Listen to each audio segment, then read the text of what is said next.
so let's continue. Okay, so ay parang gusto ko mag-umpisa ulit. Kasi na ano po yung, hindi, joke lang. Nabunot ko na kasi kanina. So, dito is continue na natin. Okay, so we have Mother Mary. So, dito kay Mother Mary, kukontinue ko lang po ha. Kasi, nag-ano po yung niliritualan ko doon. May pumutok. May nagagalit sa ginawa ko. Okay, so, Mother Mary.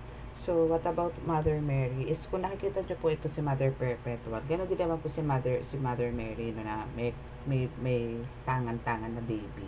So, yan po, no, para po sa inyong mga healer, no, or sa mga collective is, sabihin ko muna po ito sa para sa healer, no. Kumbaga, ang pwede pong gawin po sa inyo nito ni Mother Mary, na siya po ang nagagabay sa inyo, is, kumbaga, binigyan din po kayo ng basbas ni Mother Mary para pangalagaan po, especially ang mga bata, ang mga babies, makakapagpagaling po kayo ng mga ganyan. And andoon po yung damdamin, no, ng divine feminine na caring, loving, yung mga ganyan. So, yan po yung isa sa mga meron po kayo. Okay? So, ano po yan ha, parang si Mother Mary kasi, alam nyo, babae yan, pero warrior po yan. No, siya po yung talagang isa rin sa pinakamagaling na alam ko po na pagdating po sa pagpapagaling, ano, is talagang kahit po sa mga sa mga spiritual na banatan po ba, no, is isa po siya sa tumutulong sa akin, no, sa pakikipaglaban sa mga kulang, ganyan, si Mother Mary po, kasama ko po yan, no, and sa paggagabay po, no, ng mga bata, sa pamilya, isa rin po yan sa kasama ko, na kumbaga, isa rin po siyang parang taga-subaybay ng buong pamilya, hindi lang po sa akin kundi sa inyong collective, isa rin po siya.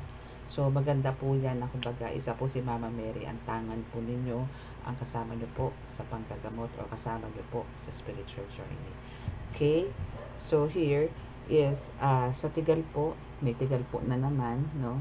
No, tigal po is real. So, still, nandyan pa rin ang pagtitigal po, no? Kasi ang tigal po, no, is actually, ako wala po akong orasyon na tangan dyan sa tigal po, eh.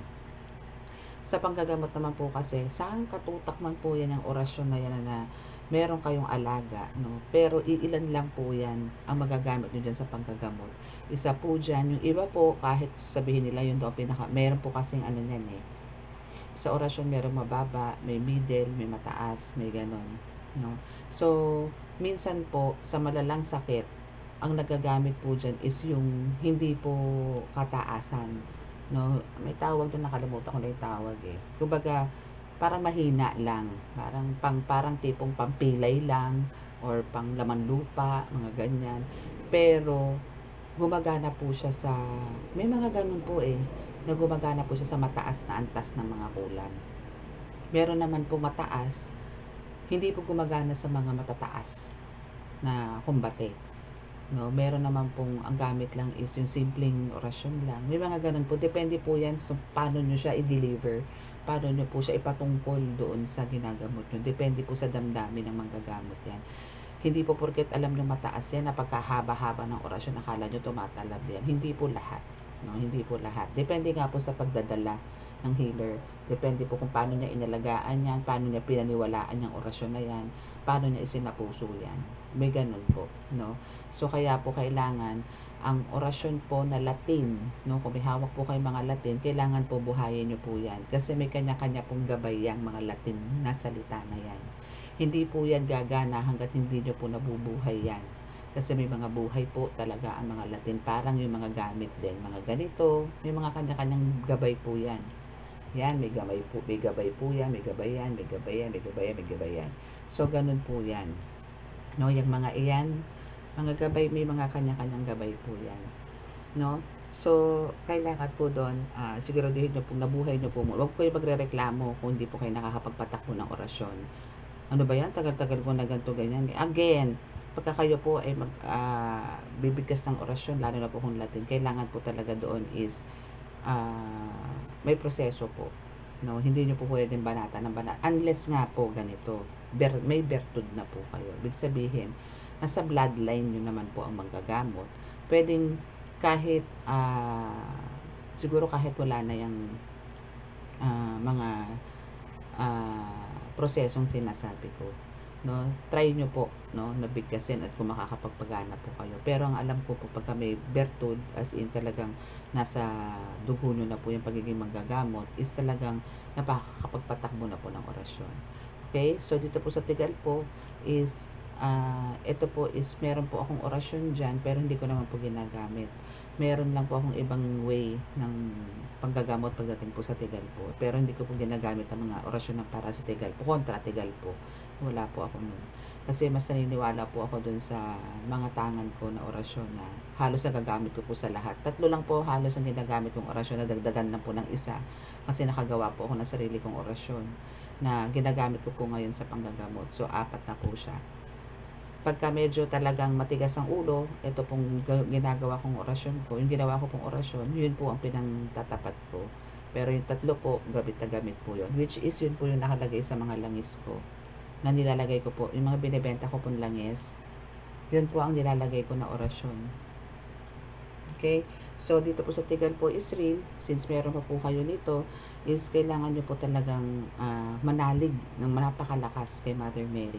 Dahil sinasabi po dito sa oracle card nyo na to, na pagka lumapit po kayo kay Mother Mary, masisave at masisave po kayo. Paano nyo po ba yan sasabihin? Paano ko ba nasabi na si Mother Mary? Paano gagawin ko para masave ako ni Mother Mary dito sa Tigal po? Usalin nyo po ang Abaginoong Maria ng 3 beses. Ihip nyo po sa dibdib nyo, tanggal po yung Tigal po na yan. Okay? Okay, next. Oh, bait-baitan ng peg. So, meaning, ito yung gumagawa sa'yo. Ibig sabihin, kakilala mo. Ibig sabihin, isa sa mga kaibigan mo ang gumagawa sa'yo. Kasi, bait-baitan ng peg, no? Yan, isa yan sa gumagawa sa'yo. Kaya, sabi ko nga sa inyo, huwag kayo masyadong pakakampante, okay? Okay, so next, tingnan natin. Basta yung mga ganyan bait-baitan ng peg, medyo, ano na tayo dyan, medyo iwas-iwas na tayo, okay? Ay, nako. May description, mahaba ang buhok. Naunat, sabihin, rebanded yan, no? Wala na namang relax ngayon eh. So, ibig sabihin, rebanded itong gumagawa sa'yo. Ay, bait-baitan na, ganda-gandahan pa. O, saan ka pa? So, yan yung isa sa mga gumagawa sa'yo ng Tigal po. So, for sure, meron akong tinamaan dyan na kilala nyo. Okay? Isipin nyo na kung sino yung mahaba ang buhok na yan na unat. Okay? So, wala kayong dapat gawin kundi manalig ng taos puso sa Diyos Ama. Okay? So, keep on praying, and ipagdasal nyo itong taong tong nagbabait-baitan sa'yo at mahaba ang buhok na unat na magbago. Yung ganyan. No? Pero kung panay-panay naman ang tira sa inyo nito, no, for sure, no, hindi nyo na kailangan to, especially sa healer, no, kasi kung babanggitin nyo yung Abaginoong Maria ng 3 beses at iihig nyo sa dibdib nyo, gagaling at gagaling kayo. Mawawala at mawawala yung Tigal po na yan. Okay? So, now, ngayon, dahil nga dyan sa nangyayari sa iyo, sa Tigal po, is sinasabi dito na talagang na-stress ka sobra, no? So, umiiwas ka na lang sa mga ganyang klase ng tao, na mga inggitera. Okay? Umiiwas sa kanya, inggitera. Malala siya. Diba? Ganon. Okay? So, kailangan mo siya talaga siyang iwasan kasi talagang yung pagiging inggitera niya sa is talagang malala. Pero hindi dito pinapakita sa'yo. Parang akala mo okay lang sa kanya na nagpapakita ka sa kanya na may bago kang ganito o nakapagpagaling ka ng ganito, nakapaggawa ka ng ganito, nagle-level up ka na, kasi nagsishare ka eh. No, nagsishare ka. Pero, hindi mo alam deep inside itong kinukwentuhan mo na ito na kilala mo is ang inggit sa'yo is sobra-sobra. Yung mga ganon, no? Kaya siya, parang, alam mo yun, para siyang nilulusaw, no, ng inggit, parang, ano ba yun, kulang na lang, siya, maloka, kaya isip, paano kaya nga nagagawa, paano kaya nagkaganon yun, paano siya nagkaroon ng ganon, yung ganun, samantalang ganito siya, yung mga ganun ba? Marami siyang tanong sa sarili niya. Kaya kumbaga, pag nakikita niya meron bago sa'yo, or umaangat na yung buhay mo, ay talaga naman nanggagalaiti siya. No? So, kaya itong person mo na ito is talagang parang hindi ka magkaroon ng growth o hindi ka magkaroon ng diskarte sa buhay. Siyempre pagka tinagal po ka, kasi ang tigal po is ano yun, parang ka nag-freeze, para ka na mild stroke, mga ganyan. Parang ayaw mong kumilos, masakit ulo, masakit kung ano-ano. No, pero alam niyo po bang nakakamatay ang tigal po? Nakakamatay yan. No, pagka talaga matindi ang ginawa sa yung tigal po, teggy bells ka dyan. Pwede ka nang malumpo habang buhay. Pwede ka nang, hindi ka na makakilos. Ganun. Okay? So now, meron ditong inumin. No? So, careful ka sa mga inumin. So, meron dyan, itong mahaba ang buhok na to, or bait-baitan mong frenny, o kakilala mo sa buhay, is aalokin ka ng mga drinks, aalokin ka kunwari, tara, ano tayo, labas tayo, ganito, ganyan, punta tayo sa ganitong bar, punta tayo sa ganito, punta tayo sa friend ko kasi birthday, may mga ano doon, so syempre may inuman niya, party, hindi mo alam na nilalagyan niya na pala ng something na spell yung iniinom mo. So, careful. Okay? Make sure na hindi mo iiwan ang iniinom mo sa table. Or even, wag kang tatanggap dun sa taong itong mait-baitan na to at mahaba ang buhok na unat. Tandaan mo yan, na unat, dahil, nako, ito ang gagawin niya sa'yo. Isusumpa, may sumpa na pala yung iniinom mo. Okay? Wag mo na hintayin yan. Okay? At puro parusa ang ibibigay sa'yo. I mean, puro hirap. No? Puro hirap. Sumpa, hirap. Iisa lang naman yan halos, no? So, pagka sinumpa ka, para ka na rin pinarusahan nun. Kasi, ang dami mangyayari sa'yo, ang dami magbabago sa'yo. Pero, ang pagbabago na mangyayari sa'yo is puro pababa, no? Puro pabagsak, no? Kasi nga, dahil lang sa ininom mo na yan. Okay? Pero, kahit ganun pa man is, makakaahon at makakaahon ka pa rin. Maybe, syempre, pagka ikaw nakaahon, andyan yung lumapit ka na sa mga batikan ng mga healers, no, para ikaw ay makaahon dyan sa sumpa na yan. Kasi kung talagang hindi mo pipigilan itong pag-inom mo na yan, na hindi ka naging aware, or siguro ito is nangyari na to na ikaw ay nakainom ng ganyan, na hindi mo alam na may sumpa at parusa pala sa'yo yan. Parang pinarusahan ka na in a way na hindi ka karapat-dapat dyan dapat akin yan dapat ako ang mayaman ngayon, dapat ako ang may powers ngayon dapat ako ang may ganyan talento no? So parurusahan ka niya in a way na parang yun na nga, sinumpa ka niya, parang ganun ang nangyari, no? So, pero ganun pa man, hindi pa rin naman siya para talaga sabihin mo magtatagumpay, no? Kasi makakaahon at makakaahon ka pa rin. Okay? So, tingnan natin kung ano pa yung sasabihin sa ibang card. Natuwa ako dun sa sa mahaba ang buhok. Promise. Natuwa ako dun. Nakakatuwa siya. Okay, so kukuha ulit tayo ng, dito na tayo dudukot. Kukuha ulit tayo ng 5. 1. Siyempre, dito tayo titingin. 1, 2, 3, 4, 5. Tingnan natin kung ano sasabihin sa atin ng card. Wow, ginayuma ang jowa. Ang tindi nito Isipin mo, tinigal po ka na, tapos yung jowa mo, ginayuma niya pa. My goodness. Pero naandyan si Jesus Christ, no? Para, alam mo yun, para protektahan ka and yung jowa mo. Poprotektahan kayo ni Jesus Christ, ni Kristo Ama. Hindi kayo pababayaan ito. Dahil yung mga ganyang gawain, hindi naman dapat kayo namumutawi dito sa lupa. Okay, bakit ba sa tingin mo, ginayuma ng jowa mo bakit ba ginayuma ang jowa mo nitong friend mo mahaba ang buhok? No? Bakit kaya, no? Kasi parang maingay. Ano ba yung sumabit? Okay, so maingay daw siya. Maingay in a way na parang, alam mo yun, parang pinagmamalaki niya na etong girlfriend ko magaling na healer to, etong girlfriend ko, magaling to manggagamot, magaling to maganda na nga, tas tinan mo, dami niya pang ganito. Alam mo yung puro, parang proud na proud siya na ngayon, nag-iingay siya in a way na pinangangalagdakan niya na ikaw may ganitong kakayanan. Proud na proud lang sa'yo naman yung boyfriend mo. No? So, kaya itong si mahaba ang buhok na unat, parang nanggagalaite na parang mahal, nakita niya na mahal na mahal ka nitong jowa mo. No? Is parang nakita niya kung paano kanya alagaan, paano kanya protektahan, paano kanya ipagmalaki sa ibang tao, no? Na kahit na parang hindi siya nahihiya na ipagsabi niya yan, ano. So, ang ginawa nitong person mo, itong friend mo na unat ang buhok na mahaba, is ginayuman niya or pinagawa niya, no? Or ginayuman niya. Ganun, para mapunta sa kanya. Okay? Now, hindi ka na masaya sa kanya, no? For sure, hindi ka na masaya talaga sa kanya. Kasi nga, kumbaga,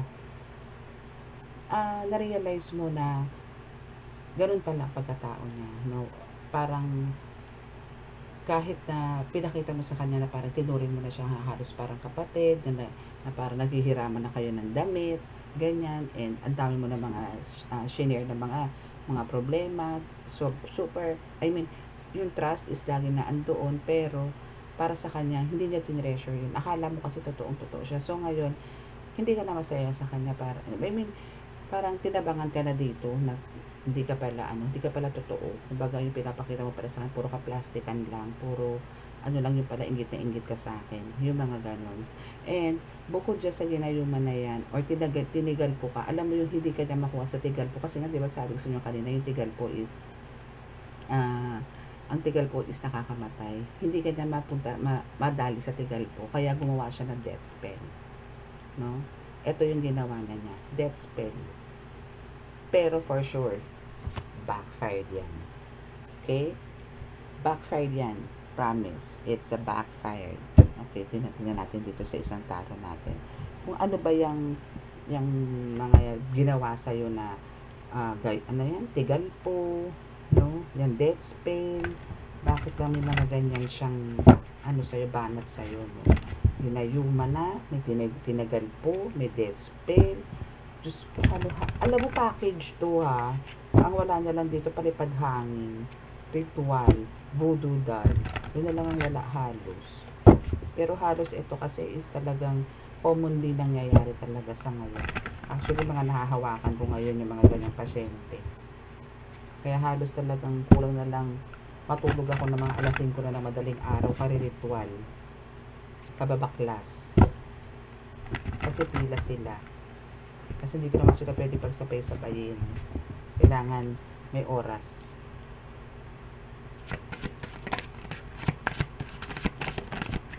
Okay. Wow, kita mo.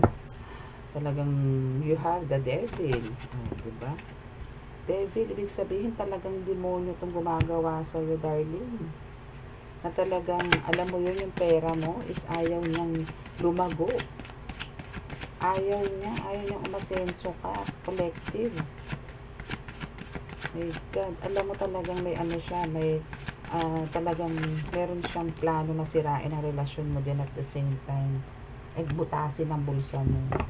Okay? Pero, ikaw naman dito, collective, is nakikita ko naman na talagang ikaw handa namang lumaban. Hindi ka naman para patalo dito. No? Hindi ka para padapa dito sa taong to. Dahil palaban na palaban ka dito. Okay? So, we have the Four of Pentacles. So, sinasabi dito sa the Four of Pentacles is, kumbaga, meron ka na no? Marami ka ng hawak. No? Marami ka ng hawak na pera. No? Pero, itong person mo na ito, is talagang andun yung, sa sobrang inggit, is talagang, kaya kanya ginawan din spiritually, is parang gusto niya, bukod dun sa ayaw niya umasenso ka, gusto niya siya ang meron. So, pipilitin niyang kunin sa'yo yan, parang pinapahigop niya o hinihigop niya yung meron kang swerte sa katawan ngayon. No, na actually hindi lang yung yaman mo dito ang kinukuha or pera mo, no, is nakikita ko rin dito na pati yung energy mo kinukuha niya, yung kagandahan mo kinukuha niya, pero alam kong hindi ito magtatagumpay. Gusto niya rito maghirap ka, as in, palaban ka eh. Hindi ka po pwedeng, hindi siya magtatagumpay dyan. No? Hindi siya magtatagumpay. Promise. Okay, so again, dito sa devil na to, sa first card mo, no, sinasabi talagang itong taong to is nagbabait-baitan. Na kunwari banal, kunwari makajos, pero demonyo ta siya talaga. No? Demonyo talaga siya. Nagbabait-baitan lang tong kakilala mo na to, tong person mo na ito, na talaga namang super dikit sa'yo, pero ang inggit niya, sagad. No? Inggit niya, sobra. No? Okay, and now we have the Four of Cups. So again, dito sa Four of Cups is, diba dito is ginawa ka niya parang, ginawa ka niya ng pulubi. Gusto niya ganun ka eh. Gusto niya maging ganun ka pulubi. Kaso hindi nga lang niya magawa kasi nga, palaban ka. No, palaban ka eh. Hindi niya magagawa yung mga ganyang bagay. So now, ang nakikita, ang parang ginagawa mo dito ngayon is talagang pinipilit mong i-secure kung ano man ang meron ka ngayon. Kasi nga ayaw mong maging ganito. Ayaw maging mahirap, ayaw mo magmamulubi, ayaw mo nang ibalik yung nakaraan. Galing ka na dun eh. Ito yung taong ayaw kang tantanan na parang ginagawa ang lahat. Bukod doon sa tigal po noon nangyari na yan sa'yo. Inulit niya na naman ngayon. No? And ngayon, dahil nga di siya nagtagumpay sa pagtitigal po sa'yo, ang ginawa niya, death spell naman na ginagawa niya sa'yo ngayon, hindi pa rin niya napagtanggumpayan, diba? Kasi nagba-backfired yan. Hindi na siya nagdala nung una. Inulit niya na naman ngayon. Nagpa-backfired na yan eh. Every time na ina-atake ka ng mga ito, yung mga gabay mo gumagawa ng way. Kasi ikaw, dead ma lang sa'yo to eh. Kasi nga alam mo sa sarili mo na andyan si God to protect you. Andyan ang mga gabay mo to protect you. Yun nga lang, etong kakilala mo, o itong person mo, is hindi pa rin nagtatanda. No? Na ang pagkakaalam na lang is kinukulam siya. So now, is talagang this time, no, is talagang yung security mo pagdating sa pera is talagang hindi na para katulad noon na talagang pagka kumita ka, sige, bili dito, bili doon, bili dyan, bili ganun.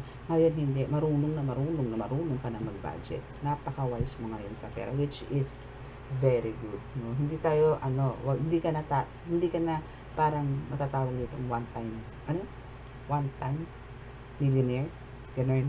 Sa'yo. Okay, so now,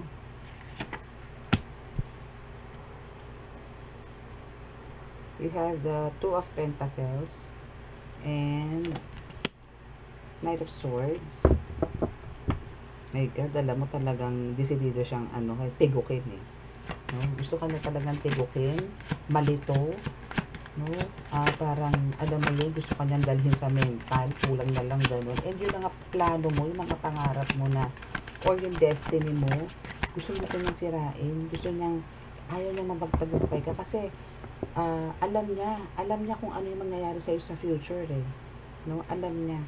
Malamang to nagpapabasa rin to sa mga tarot reader. Kasi alam niya eh. And yun ang kinokontrol niya ngayon. No? Ang umangat ka, ang umasenso ka, ang magkapera ka, at ang makapag-travel ka. Etong travel na ito kasi hindi niya po pwede itong pigilan. At hindi niya ito mapipigilan. Bakit? Kasi mission mo to. Kailangan mo mag-relocate dahil maraming humihingi ng tulong sa iyo sa ibang lugar. Padadala ka ng Diyos dito. Hindi mo mapipigilan yan. Okay? So kahit na anong pigil ang gawin niya, kahit anong sakit ang ibigay sa iyo, magbabalik at babalik. Kung anong last, kung ikaw ay mislasan, siya magkakaroon, hindi ikaw.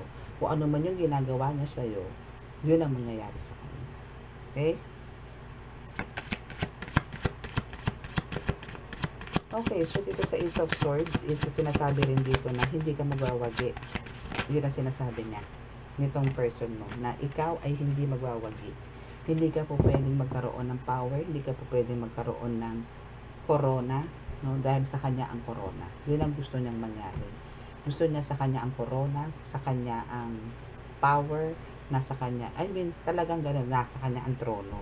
No? Gusto niya talaga, aywan ko kung naaalala nyo yan, kasi meron akong upload na ganyan na nag-aagawa ng trono. Ganun ang plano niya pa rin hanggang ngayon. Hindi nawawala sa plano niya. Gusto niya paalisin ka sa trono. No? Gusto niya paalisin ka dyan. Gusto niya siya ang umupo. Kaya, iniisip niya na hindi, wawasakin ko yung espada mo. Hindi, tatapong ko yung corona mo dahil akin yung corona mo. Hindi siya magwawagi doon. Alam mo, itong person mo na ito, matindi na ang sakit sa utak. No, sa sobrang inggit sa'yo kung ano-ano na ang iniisip niya. Hindi niya na iniisip kung anong meron. Parang iniisip niya mag-isa na lang siya sa mundo. For sure, itong gumagawa sa'yo may pamilya to. Hindi niya na iniisip yun. Basta iniisip niya sarili niya. Gusto niya yung satisfaction. Gusto niya siya yung manalo. Gusto niya siya yung yumaman. Gusto niya siya yung powerful, hindi ikaw. Wala ka daw karapatan. Yun ang gusto niya sabihin sa'yo. Pero wala siyang magagawa. Again, God hired you. No? God hired you. Pag kasi God ang nag-hired sa'yo, walang pwedeng magtanggal niya. Unless gagawa ka ng kalokohan dito collective. Unless susuway ka sa mga batas ng Diyos. No? Then, yun ang masasabi ko, nagtagumpay siya. Pero as long as andito ka para continue mo kung ano yung mission mo dito sa lupa na ibinigay sa'yo ng Panginoong Diyos Ama, walang gagalaw sa'yo. Walang pwedeng gumalaw sa'yo. Lumaban ka lang. Sige lang na sige. Kasi alam nyo, ang mga taong ganyan na, kaya nga sinasabi ko rin, diba? Pagka-inggit, pikit. Okay? Huwag na po kayong umepal na tinatawag. Sorry for the word pero kasi yun po yung mga millennial terms na po ngayon. Okay, so wag na po tayong magsalita ng mga alam yung makaka-offend, no? So keep quiet na lang po, no? May mga ganun po kasi yung mga nagko-comment, may mga nagsasalita ng mga ganito na hindi magaganda, na alam naman nila na parang wala rin naman sila sa hulog. Parang nararamdaman tuloy ng iba na parang, oo, dakdak siya ng dakdak, pero wala naman sa hulog. Parang lumalabas lang na, nako, ay inggit lang yan, kaya ganyan yung magsalita. Nako, ganyan talaga yan. Yung mga ganun, di ba? So, hayaan nyo na lang sila. Now, we have the shadow. Okay, so dito sa shadow, sinasabi na talagang merong something na umaaligid-aligid sa'yo, no? Pero hindi ka mapapasok sa teritoryo mo yan. Ni silip sa teritoryo mo. Ano ba yung teritoryo mo? Bahay mo. Kasi ang bahay mo dito, darling, is para ng templo. No? Nanaan dyan na lahat ng mga kailangan mong gabay. Angels mo, mga saints, ascended masters, good spirits, good elementals. Wala silang karapatang pumasok dito dahil hindi nila teritoryo to. No? Wala. Siguro makakatungtong sila sa bubong. Makakahawak sila dyan sa labas ng bintana. Pero yung pumasok dito, pumasok sa loob ng bahay mo, hindi nila magagawa yan. Malulusaw sila dito. Masasaktan sila. The more na lumalakas ka, is the more na nagkakaroon ng malakas din na frequency ang powers mo. Na tipong kung ngayon, hanggang dyan lang sa gate mo, sa mga susunod na araw, hanggang doon na sa kanto mo. Maaamoy ka na ng mga kanto. Ay, hindi tayo pwede pumunta dyan. Teritoryo ni ano yan. Huwag tayo dyan. Yari tayo dyan. Yung mga gano'n na po yan. Kasi mga marites din po yan. So, itong shadow nito, huwag nyo na po intindihin to, no? Ang akin po dito, basta po kayo ay nasa Diyos Ama, kayo po ay gumagawa ng tama, wala po kayo dapat alalahanin. Okay? Basta po tagagawa nyo yung task nyo, wala pong problema doon. Napapagaling nyo po yung tao, wala pong problema doon. Okay, napagpabalikan nyo yung mga mag-asawa, mga magsinirog, wala pong problema doon. Pagka mali, pagka tama. Okay? So, dito naman po tayo sa isa. Dito tayo sa ating light seer.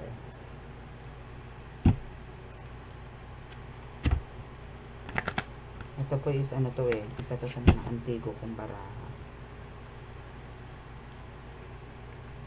Ito natin kung ano ang sabihin ng ating card.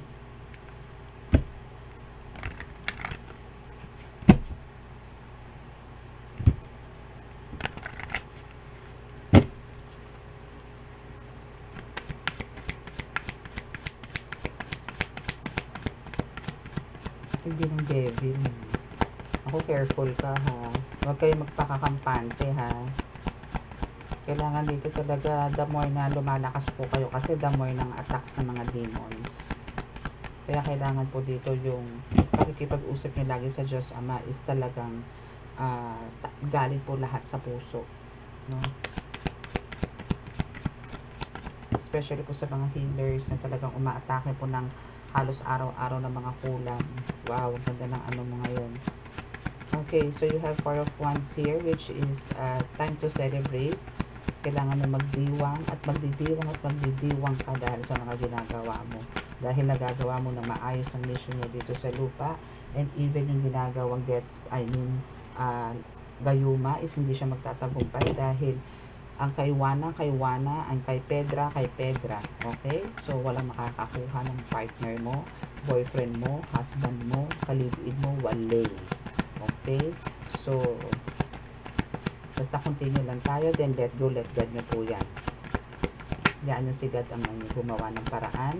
Siya ang gumawa ng way para dyan sa kaparusahan ng gumagawa sa'yo, sumasalbahe sa'yo.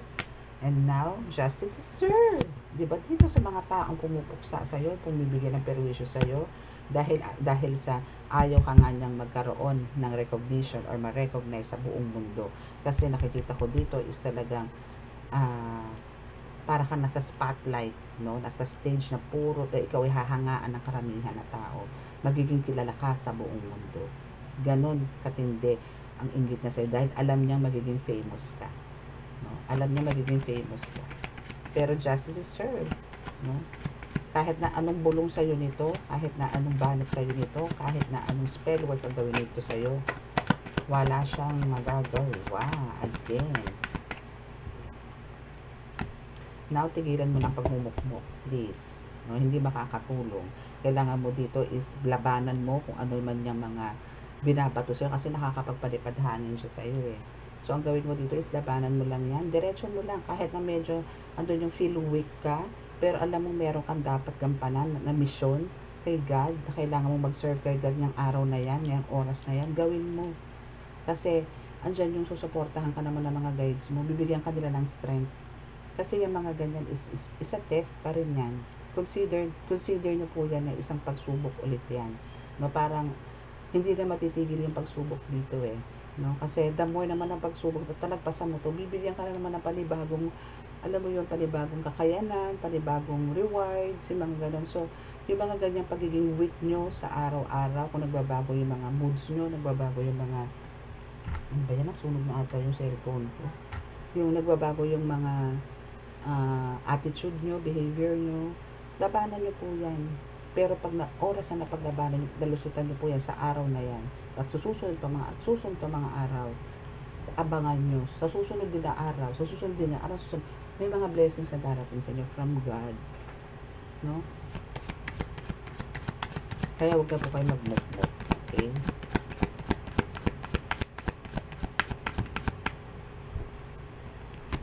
Okay. Release nyo na yan. I-release nyo na yan kung ano yung mga nasa dibdib nyo dyan. Okay? Kasi kung hindi mo i-release yan, yung mga ininvest mo, yung mga tipong pinaghirapan mo nito mga nakaraang taon, nakaraang buwan, ano? Lalo na yung mga nasa spiritual awakening pa lang, and andun yung nagpupush na ikaw ay kumbaga, na ikaw ay magkaroon ng parang growth, no? Na magkaroon ka ng growth is kung andyan pa rin sa dibdib mo is hindi mapupunta eh, or hindi ka magiging ganun na magkakaroon ka ng kalakasan, no? So ang kailangan mo dito is kailangan mo i-release yung mga hatred, yung mga galit, mga ganyan, mga tampo, selos, kung ano man na nasa dibdib mo. Mamuhay ka ng payapa, mamuhay ka na nakangiti, pagising mo sa umaga nakangiti, mamingiti agad sa labi, sweet, mag-hi ka, bumati ka, ganun, good morning, ganyan, no? So, kailangan ganun yung wag yung babangon ka na nakasimangot ka, ang pangit yun. Kasi once na i-release mo lahat yan, alam mo yun, lahat ng mga ginagawa mo, mga craft, yung mga, kung meron ka rin chance na mabigyan ng pagkakataon na gumawa ng sarili mong orasyon, makakapag-concentrate ka eh, no? Ma-apply mo yan sa paggagamot mo. And, kung actually yan naman kasi is talaga makiklaim mo dito kasi nakikita ko naman dito no? Basta lang kailangan mo i-release no kasi makukuha mo yan, parang isa rin yan sa mga talagang one of your desire na magkaroon ka ng mga ganyang gawain pagdating sa spiritual. So ibibigay sa'yo ni God na kailangan mo na talaga mag-focus and kailangan mo talaga i-release, kailangan mo maging malinis sa spiritual, physical, mental at emotional. Kailangan mo maging malinis. Okay? So, para maging malinis ka dyan, kailangan mo talaga ng kapatawaran. Humingi ka ng kapatawaran araw-araw sa Panginoon. No? Araw-araw ka humingi ng kapatawaran. Kahit na sa tingin mo wala kang pagkakasala, ihingi mo pa rin yan. Kasi hindi po pwedeng hindi tayo nagkakasala sa isang araw. Lahat po nagkakasala. Kahit ako po, nagkakasala ako.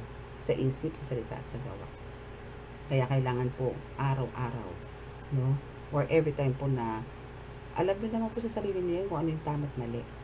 Humingi po agad tayo ng kapatawaran.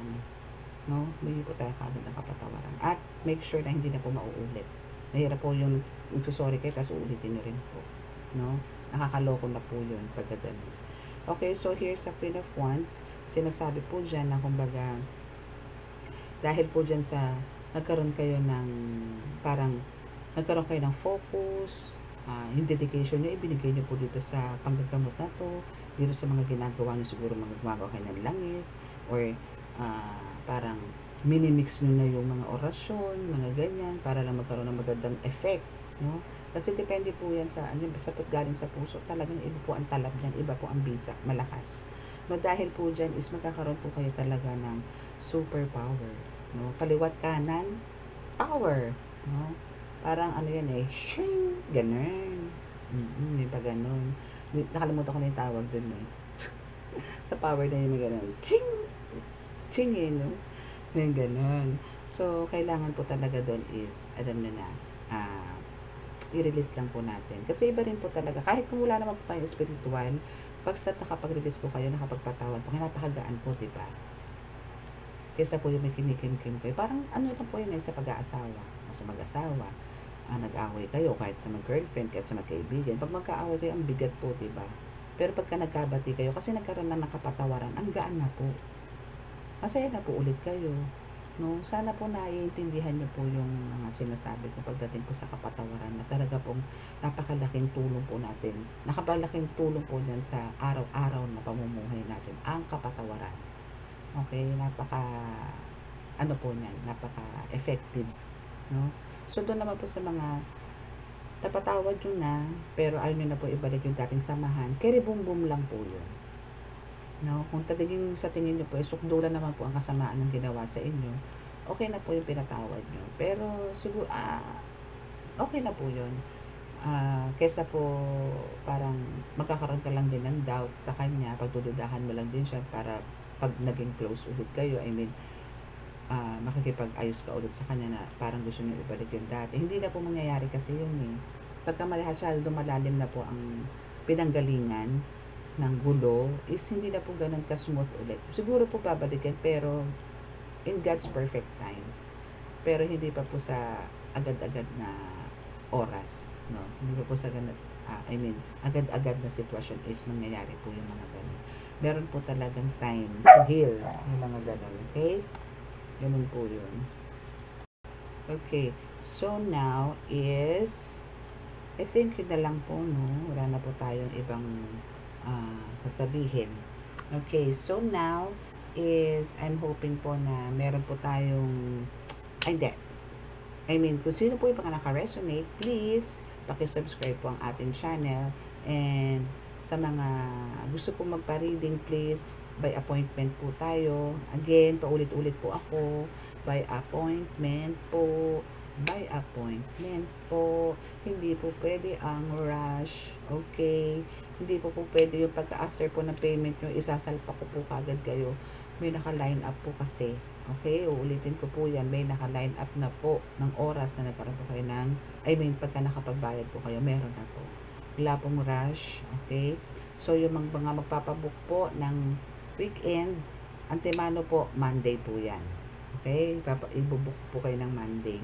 Okay? So, wag po tayo mag-assume na halimbawa po is, sinabi ko na, okay po, sa Tuesday po, meron pong slot na free na 7 p.m. Okay, sige, sa ano na lang ako mag-aano, ganito, ganyan. Hindi po, kasi po, minsan po, minutes lang po, meron na po agad nagbabayad. So, doon ko po sila isasalpak sa free na may slot, no? Ganun po.